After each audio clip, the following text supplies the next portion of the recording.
नमस्ते। आज हम बात करने वाले हैं उस ताकत के बारे में जो हम सब के अंदर छिपी होती है। अपनी कहानी, अपनी तकदीर को खुद लिखने की ताकत।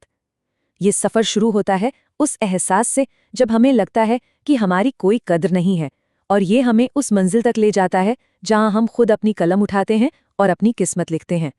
ये एक ऐसा सवाल है जो शायद हर किसी के मन में कभी ना कभी तो आता ही है ना? उन जगहों पर, उन रिश्तों में जहां हमारे होने या न होने से किसी को कोई फर्क ही नहीं पड़ता। अगर ये सवाल मन में उठ रहा है तो आज की बातें बहुत काम की हो सकती हैं।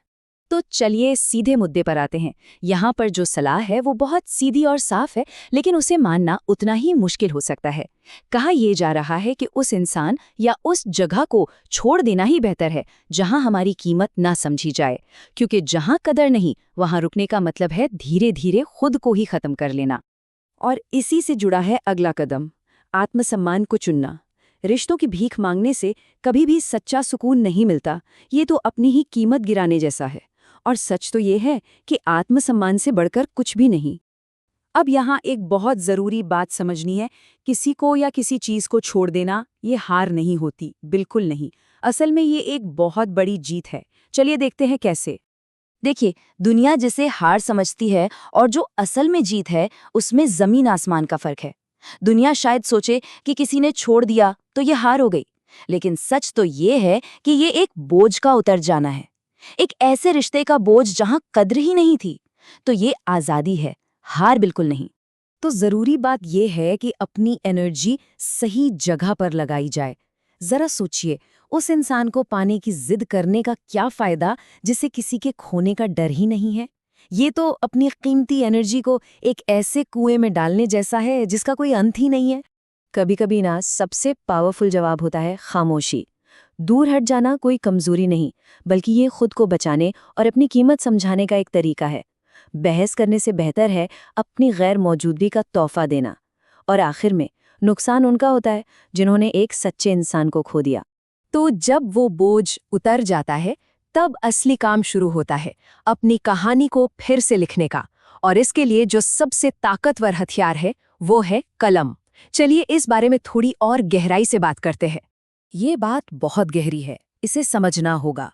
एक तलवार शरीर को जख्म दे सकती है, लेकिन एक कलम में पूरी की पूरी सोच को बदल देने की ताकत होती है। और ये कलम क्या है?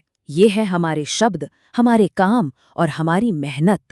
तो कलम की ताकत का असली मतलब क्या है? इसका मतलब है वो अंदर की हिम्मत जो हमें अपनी किस्मत बदलने का हौसला देती है। ये वो आग है जो कहती है कि हालात चाहे जैसे भी हों, कहानी का अंत हम खुद लिखेंगे। और देखिए, यही तो सारी बात है।